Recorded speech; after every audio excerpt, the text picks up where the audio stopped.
सब कुछ बढ़िया रहेगा, फिट रहेगा। चलो देखते हैं फिर थोड़ा सा एक पिछली क्लासेस को लेते हुए आगे की ओर बढ़ते हैं। और जिसमें से मैंने क्या किया कि एक्चुअली में अभी तक पांचों सेंटेंस में से मैंने 3 सेंटेंस को कवर कर दिया था, जिसमें से असर्टिव था आपका, इंटेरोगेटिव था, इंपरेटिव था। एंड आज की क्लासेस में ऑप्टेटिव और एक्सक्लेमेटरी सेंटेंसेस के बारे में जस्ट एक्सप्लेन करने वाला हूँ। एंड ऑप्टेटिव सेंटेंस तो आपको थोड़ा सा कंफ्यूज करेगा, बट कंफ्यूज होने नहीं दूंगा, क्योंकि ऑप्टेटिव सेंटेंस में डिफरेंट डिफरेंट टाइप से चीज़ें देखने को मिलेगी। एक्सक्लेमेटरी तो सिंपल है, तो दोनों सेंटेंस के बारे में बात करेंगे। एंड उसके साथ साथ थोड़ा सा एक इन अ शॉर्ट वे में, इन अ शॉर्ट टाइम में असर्टिव, इंटेरोगेटिव, इंपरेटिव को जस्ट मैं एक्सप्लेन कर दे रहा हूँ, राइट।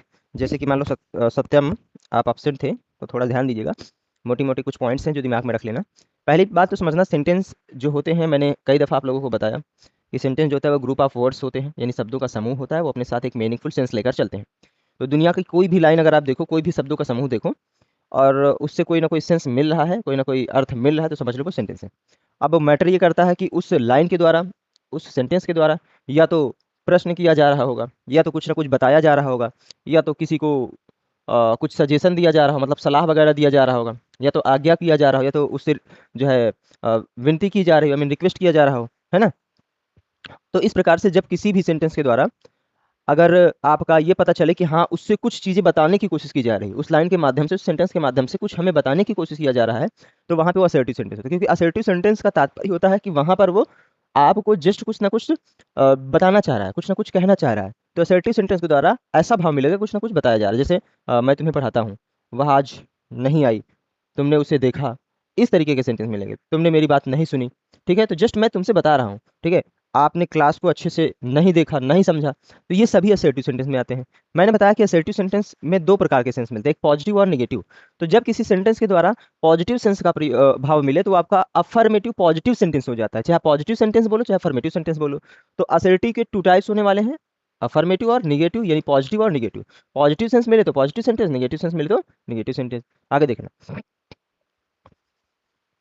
अब इंटेरोगेटिव तो सिंपल सा है। इंटेरोगेटिव में क्या है, प्रश्न पूछने की बात होती है, कि जब किसी सेंटेंस के द्वारा प्रश्न पूछने की बात हो रही हो, तो वहां पर वह इंटेरोगेटिव होगा। और इंटेरोगेटिव सेंटेंस के लास्ट में हमेशा क्वेश्चन मार्क दिखेगा आपको, और असर्टिव के लास्ट में फुल स्टॉप मिलेगा। हालांकि आपके ऑप्टेटिव, इंपरेटिव, असर्टिव, ये 3 सेंटेंस जो है, इनके लास्ट में आपको फुल स्टॉप देखने को मिलेगा। और सबसे बड़ी चीज जो पांचों सेंटेंसेज में आपको कॉमन रहने वाली, वो ये है कि हर एक सेंटेंस की शुरुआत हमेशा कैपिटल लेटर से होगी। इस बात को दिमाग में रखना। यानी चाहे असर्टिव हो, चाहे इंटेरोगेटिव हो, चाहे इंपरेटिव हो, चाहे ऑप्टेटिव हो, चाहे एक्सक्लेमेटरी हो, इन सभी सेंटेंसेस की शुरुआत हमेशा कैपिटल लेटर से होती है, यानी फुल स्टॉप से नहीं, अरे फुल स्टॉप लास्ट में लगना है, कैपिटल लेटर मतलब बड़े अक्षरों से होने वाली है, ठीक है। और साइन की बात करें तो साइन सभी में लगने वाला है। असर्टिव में, इंपरेटिव में, ऑप्टेटिव में फुल स्टॉप लगता है, इंटरोगेटिव में क्वेश्चन मार्क लगता है, और एक्सक्लेमेटरी में आपके एक्सक्लेमेशन मार्क लगता है, इस तरीके से। अब मैंने दोनों के बारे में एक्सप्रेस कर दिया। इंपरेटिव, इंपरेटिव को मतलब वही समझ लो यार, कि जिस सेंटेंस के द्वारा ऑर्डर, कमांड, रिक्वेस्ट, सजेशन, इन सब का पता चले, वे आपका क्या होगा, इंपरेटिव सेंटेंस होने वाला है। तो आज हम ऑप्टेटिव सेंटेंस के बारे में बात करेंगे, ठीक है, सभी लोग ध्यान देना। किसके, ऑप्टेटिव सेंटेंस के बारे में बात करेंगे, आफ्टर दैट एक्सक्लेमेटरी सेंटेंस सीखेंगे। तो सबसे पहले ऑप्टेटिव सेंटेंस के बारे में सीखते हैं, ठीक है। देखिए सभी, हाँ,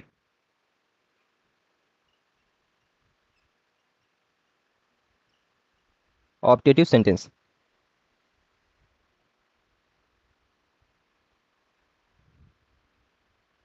देखिए, ऑप्टेटिव सेंटेंस को हिंदी में बोलते हैं इच्छा बोधक वाक्य। क्या बोलते हैं, इच्छा बोधक वाक्य बोलो, चाहे इच्छा सूचक वाक्य बोलो, ठीक है। ये चीजें तो मतलब ये क्या कहते हैं, इच्छा को जस्ट एक्सप्रेस करते हैं, ये चीजें। तो इसे बोलते हैं इच्छा सूचक वाक्य, इच्छा सूचक वाक्य, ये भी ठीक, ये चीज समझना। अब जो आपका ऑप्टेटिव सेंटेंस होता है वो एक्सप्रेस किन किन चीजों को करते हैं, ध्यान देना, ठीक है। जो आपके ऑप्टेटिव सेंटेंस होते हैं वो क्या क्या एक्सप्रेस करते हैं, तो यहाँ पर हम लिखते हैं ऐसे, OPTATIVE। जो ऑप्टेटिव सेंटेंस है वो आपके किन किन चीजों को एक्सप्रेस करेंगे, या तो ये ब्लेस को एक्सप्रेस करेंगे, किसको, BLESS, ब्लेस। ब्लेस का मतलब होता है आशीर्वाद। क्या होता है, आशीर्वाद। लोगों को अक्सर आपने आशीर्वाद वगैरह देते देते हुए देखा होगा, तो वो क्या करेंगे, मैं समझ लो ऑप्टेटिव सेंटेंस का प्रयोग कर रहे हैं, ठीक है।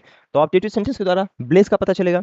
ऑप्टेटिव सेंटेंस के द्वारा ब्लेस के साथ साथ, ध्यान देना भाई को अच्छे से, CURSE, कर्स। कर्स मतलब होता है श्राप। क्या, श्राप। श्राप थोड़ा छोटा होगा, मैनेज करना, क्योंकि स्पेस को जस्ट वो करना है। तो ब्लेस, BLESS, ब्लेस यानी आशीर्वाद, कर्स, CURSE, कर्स यानी श्राप, ठीक है। एंड साथ ही साथ आपका विश, विश का मतलब क्या होगा भाई, इच्छा, वो वाला विश नहीं, जहर वाला नहीं, पॉइजन वाला नहीं, WISH, विश, विश का मतलब इच्छा जताई जा रही होगी, इच्छा का पता चलेगा भैया, इच्छा का भाव। एंड नेक्स्ट है आपका विश के साथ साथ प्रे, कभी कभी ये भी सेंस नहीं लेगा कि प्रे किया जा रहा है, प्रे यानी प्रार्थना, प्रार्थना, ये देखो। तो इन सेंटेंस के द्वारा, ऑप्टेटिव सेंटेंस के द्वारा आपका क्या क्या एक्सप्रेस होगा, bless, curse, wish and pray. तो जिस सेंटेंस के द्वारा आशीर्वाद, श्राप, इच्छा और प्रार्थना का भाव प्रकट हो यानी पता चले, वह आपका इच्छा सूचक वाक्य यानी ऑप्टेटिव सेंटेंस कहलाता है। बोलो, इतनी बात समझ में आ रही है ना सभी को, ये बातें समझ में आई सभी को एवरीवन। जिस सेंटेंस के द्वारा ब्लेस, कर्स, विश, प्रे यानी आशीर्वाद, श्राप, इच्छा, प्रार्थना का भाव प्रकट हो, वह आपका ऑप्टेटिव सेंटेंस यानी इच्छा सूचक वाक्य कहलाता है। अब दूसरी बात समझना, इसकी डिफिनेशन की बात करें तो डिफिनेशन ऊपर लिख दे रहा हूँ, क्या लिखेंगे, a sentence, SENTENCE, a sentence that expresses, that EXPRESS, expresses, ध्यान देना सभी लोग, कोई दिक्कत समझ में आगे पूछ लेना। a sentence that expresses, EXPRESS, ठीक है। एक्सप्रेसेस क्या क्या एक्सप्रेसेस करेगा, ब्लेस, है ना, क्या क्या देखो यहाँ पे लिखा हुआ है, bless, curse, wish and pray. तो क्या क्या, a sentence that expresses, BLESS, bless, CURSE, curse, wish, WISH, wish and pray, PRAY, pray, is called optative sentence, optative sentence, ये देखो, यानी a sentence that expresses bless, curse, wish and pray is called optative sentence, कि वह sentence यानी जिस वाक्य से आशीर्वाद, श्राप और इच्छा तथा प्रार्थना का बोध प्रकट हो, वह आपका इच्छा सूचक ऑप्टेटिव सेंटेंस कहलाएगा। इस तरीके से हिंदी में भी लिख लो, हिंदी में बोलता हूँ लिख लो, सभी लोग, हिंदी लिखता नहीं, हिंदी बोल देता हूँ। देखो, जिस वाक्य से, सभी लोग लिखो, जिस वाक्य से, जिस वाक्य से आशीर्वाद, श्राप, कॉमा लगा लगा लिखना है, आशीर्वाद, श्राप, इच्छा तथा प्रार्थना, इच्छा तथा प्रार्थना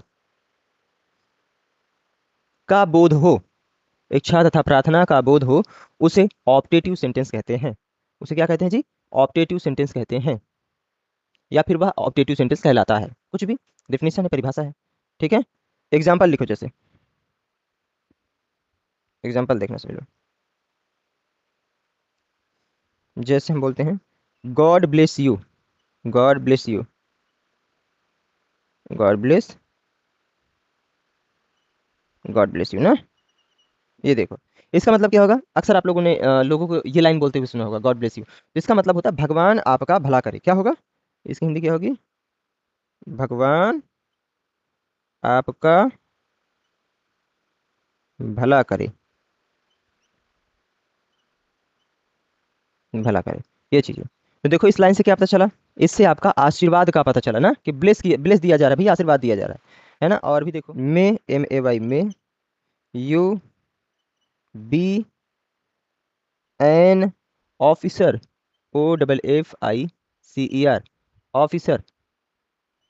इसका मतलब क्या करे, भगवान करे वह जल्दी ऑफिसर बन जाए ना, या भगवान करे वह ऑफिसर बन जाए, अब वह नहीं, तुम है, तुम हो यहाँ पे, कि भगवान करे तुम ऑफिसर बन जाओ। इसका क्या मतलब होगा, may you be an officer, भगवान करे तुम या आप ऑफिसर बन जाओ, जल्द ही ऑफिसर बन जाओ ना। तो इसका मतलब ये हो गया। अब यहाँ पे जो मे वर्ड यूज हुआ, ध्यान देना खूब अच्छे से, इस सेंटेंस को मैंने यहाँ पे इसलिए लिखा एवरीवन, क्योंकि मे जो वर्ड है वो एक्चुअल में यहाँ पे एक ऑप्टेटिव सेंटेंस के वर्ड के रूप में प्रयोग हो रहा है। हालांकि मे आपका एक मॉडल भी होता है ना, हेल्पिंग वर्ब भी होता है। But problem is that and solution is that, कि हाउ टू आइडेंटिफाई, कि हम कैसे इसका पता लगाएंगे, कैसे इसको पहचानेंगे कि जो मे है वो मॉडल है या फिर ऑपरेटिव सेंटेंस का जो होता है रूल। समझना सभी लोग, बात इतनी समझ में आ रही नहीं, बात तो जा रही है ना क्लियर।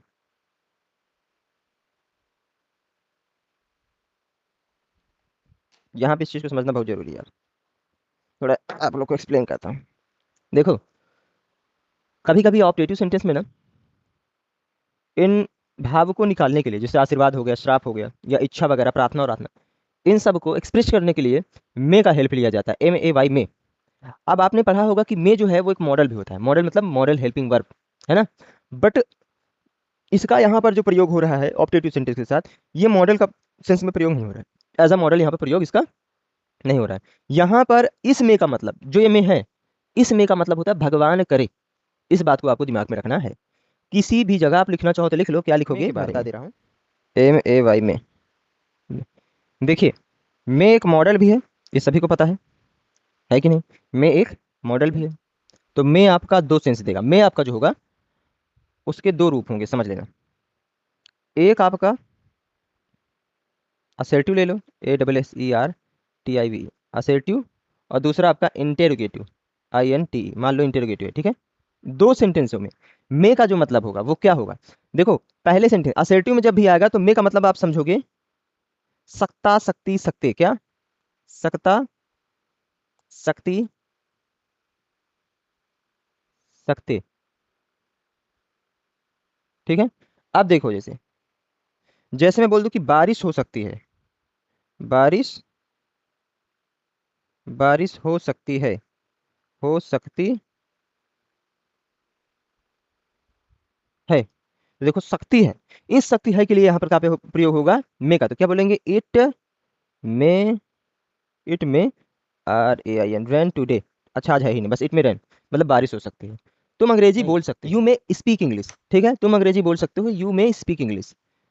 हम सेंटेंस समझ सकते हैं तो क्या बोलेंगे? वी मे अंडरस्टैंड सेंटेंस या अबाउट सेंटेंस, ठीक है। मैं तुम्हें बुला सकता हूँ तो क्या बोलेंगे? आई मे कॉल यू। तो यहाँ पर मे का मतलब हो जाएगा सकता शक्ति सकते। लेकिन जब मे का मतलब सकता शक्ति सकते होंगे तो वो असर्टिव सेंटेंस होने वाला है। अब देखो बारिश हो सकती, इट में रेन, तो यहाँ पे क्या हो गया? ये आपका असर्टिव सेंटेंस हुआ ना, मतलब पॉजिटिव सेंस दे रहा है कि नहीं दे रहा है? तो इस कंडीशन में मे का मतलब ये होगा। जब इंटेरोगेटिव की बात करेंगे तो इंटेरोगेटिव में मे का मतलब क्या होगा? जैसे मे यू गो, क्या तुम जा सकते हो? May you like speak English, क्या तुम अंग्रेजी बोल सकते हो? बट डिफरेंस समझना, आपने इंग्लिश में पढ़ा होगा कि सकता शक्ति सीखते को हम कैन भी बोलते हैं, बोलते हैं कि नहीं बोलते हैं? क्या बोलते हैं? कैन भी बोलते हैं। तो मेरे दोस्त जब कैन बोलते हैं तो कैन का एक अलग मतलब हो जाता है, समझना कैसे? कैन, कौन सा कैन?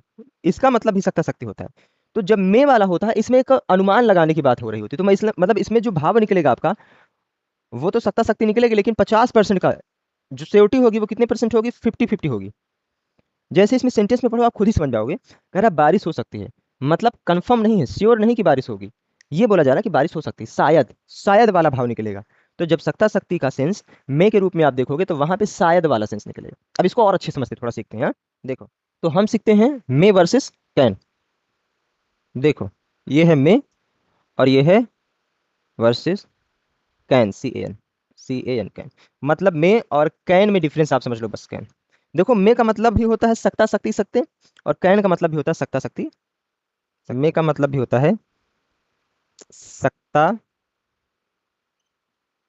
शक्ति सकते। इसका मतलब ये है मे का मतलब, और सेम चीज कैन का मतलब भी होता है।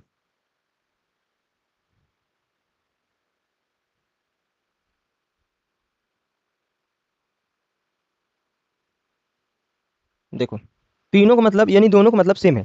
मे का मतलब भी सकता शक्ति सकते होते हैं और कैन का मतलब भी सकता शक्ति सकते होते हैं। अब बात यह आती है कि जब मे का प्रयोग हम उस कंडीशन में, उस सिचुएशन में करते हैं जहां पर बातें आप कर रहे हो और आप श्योर ना हो उस चीज को लेकर के, तो 50-50% के लिए, कितने परसेंट के लिए? 50% के लिए मे का प्रयोग करते हैं। और जब किसी भी चीज को लेकर के आप 100% श्योर हो तो वहां पे आप कितने परसेंट? अगर 100% श्योर हो तो वहां पे आप कैन का प्रयोग करेंगे, ठीक है। अब जैसे मैं बोलूं कि मैं अंग्रेजी पढ़ा सकता हूँ, मान लो मुझे 100% श्योर है, अपने आप पे बिलीव है, yes I can teach English, कि हाँ मैं भैया मैं अंग्रेजी पढ़ा सकता हूँ, मुझे बिलीव है, तो मैं वहाँ पे कैन प्रयोग करूंगा। लेकिन मान चलो मुझे ट्रस्ट ना हो, बिलीव ना हो कि यार शायद मैं अंग्रेजी पढ़ा सकता हूँ, शायद, मे बी। अक्सर आपने मे बी वगैरह का यूज सुना होगा, मे बी का मतलब होता है शायद। तो मे बी, तो मे का प्रयोग हम उस कंडीशन में करेंगे जब मुझे अपने आप पे बिलीव ट्रस्ट ना हो, 50-50 में, कि शायद पढ़ा भी सकता हूँ शायद नहीं भी पढ़ा सकता हूँ, तो वहाँ पे मे का प्रयोग करेंगे। तो देखो दो सेंटेंस, जैसे मैं बोल दूं कि मैं पढ़ा सकता हूँ, मैं पढ़ा सकता हूँ, तो इसकी दो इंग्लिश बनेगी। एक हो जाएगा आई मे टीच। देखो हिंदी में तो समझ नहीं आ रहा है, हिंदी में तो एक ही भाव दिख रहा है, लेकिन इंग्लिश में दो भाव, आई मे टीच, दूसरा I can teach, I can teach.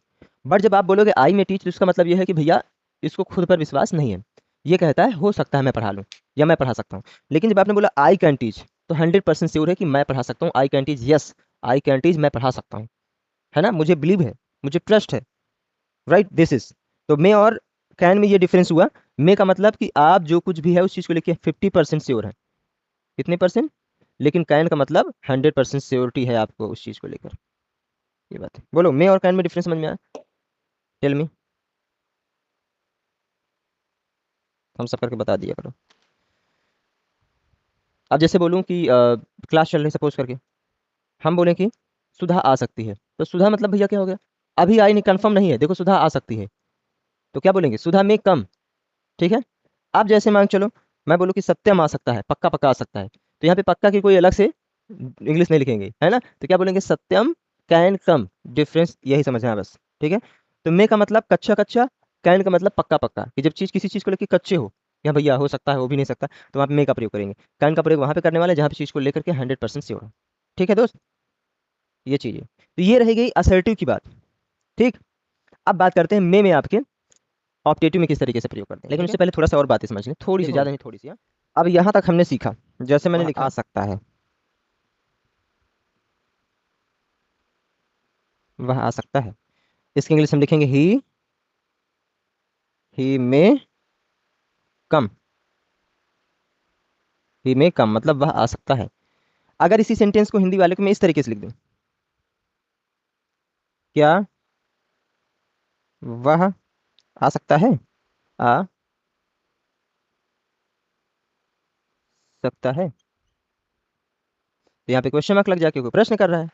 तो आपको पता है कि इस तरीके के सेंटेंस जहां पर क्या पहले आ जाता है, तो उन सेंटेंसेस की शुरुआत हमेशा हेल्पिंग वर्ब से करते हैं। तो यहाँ पे हेल्पिंग वर्ब क्या है, मे है, तो क्या बोलेंगे, मे, और मे के तुरंत बाद हमेशा सब्जेक्ट लगता है, तो मे ही कम, इसका मतलब क्या हो गया, क्या वह आ सकता है, ठीक है। अब यहाँ पर आपने देखा कि मे जो है वह हेल्पिंग वर्ब है। अब एक मैं ऑप्टेटिव सेंटेंस का एग्जांपल यहाँ पर रखता हूँ, जैसे मैं बोल दूँ यहाँ पे, थोड़ा देख लें बोर्ड कहाँ तक दिखाई दे रहा है आपका, बैक में,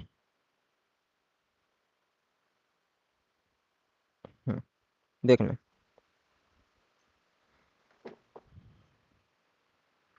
जैसे मैं एक सेंटेंस बोल दूँ, क्या बोल दूँ, may you live long, LIV। अब यहाँ पर देखो, मे यू लिव लॉन्ग में क्या है आपका, समझना सभी लोग मित्रों, इस सेंटेंस में आप देख पा रहे होंगे कि जो मे है वो, और इस सेंटेंस में जो मे है वो दोनों एक ही जगह पर है। इसका मतलब क्या होगा, भगवान करे तुम लंबी उम्र जियो, मे इस सेंटेंस का मतलब जो आप देख पा रहे हैं यहाँ पर, इस सेंटेंस का मतलब होगा, जैसे इस सेंटेंस मतलब क्या वह आ सकता है, तो इसका मतलब क्या होगा, भगवान करे तुम लंबी उम्र जियो, या तुम भगवान की तुम्हारी लंबी उम्र हो, ठीक है। अब यहाँ पे इस सेंटेंस में मे यू लिव लॉन्ग में जो मे है वो सब्जेक्ट के पहले है, और यहाँ पर भी सब्जेक्ट के पहले में है। आप देखो यू के बाद आपका मेन वर्ब है, और यहाँ पर भी ही के बाद मेन वर्ब, मतलब सब्जेक्ट के बाद मेन वर्ब यहाँ पर भी, मतलब दोनों की स्ट्रक्चर कहीं ना कहीं हद तक सेम है, बट डिफरेंस यहाँ पे फुल स्टॉप है और यहाँ पे क्वेश्चन मार्क है ना। तो एक छोटी सी बात आपको दिमाग में बता रहा हूँ, आप याद रखना कि ऑप्टेटिव सेंटेंस में क्या, मे हमेशा हेल्पिंग वर्ब ना हो करके वो एक ऑब्सेशन के जैसे काम करेगा, और यहाँ पर मे का मतलब होगा ऑप्टेटिव सेंटेंस में भगवान करे, क्या होगा, भगवान करे। ऑप्टेटिव सेंटेंस में मे का मतलब होगा भगवान करे, और किसी भी सेंटेंस में मे का मतलब क्या होगा, मैंने आपको बता दिया, या तो क्या होगा, या तो सकता सकती सकते होंगे। अब समझना, अगर मे के बाद, ये बात दिमाग में सभी को याद रखना, अगर MAY मे के बाद सब्जेक्ट आ जाए, और सब्जेक्ट के बाद कोई वर्ब आ जाए, और वर्ब के बाद कोई अदर वर्ड आते हुए आपका क्वेश्चन मार्क लग जाए, क्या लग जाए, क्वेश्चन मार्क, तो वो जो सेंटेंस है वो आपका इंटेरोगेटिव कहलाएगा, क्या कहलाएगा, इंटेरोगेटिव। बट मान के चलो अगर मे के बाद सब्जेक्ट ही आए, और सब्जेक्ट के बाद कोई वर्ब आते हुए कोई अदर वर्ड के साथ, या अदर वर्ड आए या ना आए, आपका क्वेश्चन मार्क की जगह पर फुल स्टॉप लगा हो, क्या लगा हो, फुल स्टॉप, तो वहां पर वह सेंटेंस आपका इंटरोगेटिव ना होकर के वहां पर वो सेंटेंस आपका ऑप्टेटिव होने वाला है। तो ऐसे पहचानेंगे, ठीक है। स्ट्रक्चर दोनों का सेम रहेगा, लास्ट में अगर सेंटेंस के क्वेश्चन मार्क लगा है तो समझ लो वो आपका इंटरोगेटिव होगा, वहां पर मैं एक मॉडल कहलाएगा, यहाँ पे मैं क्या है, एक मॉडल है, मॉडल हेल्पिंग वर्ब, ठीक है, लेकिन यहाँ पे मॉडल ये नहीं होगा। यहाँ पर इसका मतलब क्या होगा, लेकिन यहाँ पे इसका मतलब होगा भगवान करे। इतनी बात समझ में आई सभी को, बोलो दोस्त, क्लियर ना।